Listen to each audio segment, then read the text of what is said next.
আসসালামু আলাইকুম, welcome to my channel. আজকে এখানে আমি নিয়ে আসলাম একটা পাঁচমিশালি শুটকির কারি রেসিপি। এই গরমে কোনো কিছু খেতে ভালো লাগে না, এমন একটা শুটকির কারি হলে খেতে অনেক ভালো লাগবে। দেখুন, আমি এখানে কয়েক রকমের সবজি কেটে নিয়েছি।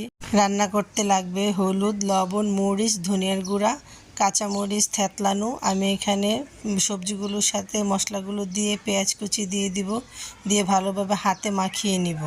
আমি এখানে শীতল চাপা শুটকিও দিব, লইট্টা শুটকিও দিব। আমি সবজিগুলো মশলার সাথে ভালোভাবে মাখিয়ে নিয়েছি। আমি এখানে চাপা শীতলটা ভালোভাবে ফুটিয়ে নিব, যাতে কাটা না থাকে। ফুটিয়ে শুধু পানিটা দিয়ে দিব, তাহলে আর গলায় কাটা লাগবে না।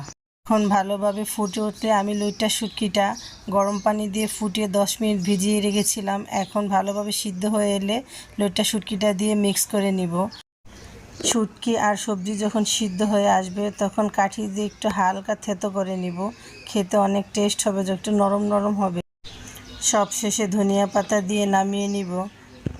যারা শুটকি পছন্দ করেন, প্লিজ বাসায় একবার ট্রাই করে দেখবেন। রেসিপিটি যদি ভালো লাগে, প্লিজ আমার ছোট্ট চ্যানেলটা সাবস্ক্রাইব করে দেবেন, লাইক কমেন্ট ও শেয়ার করে দেবেন।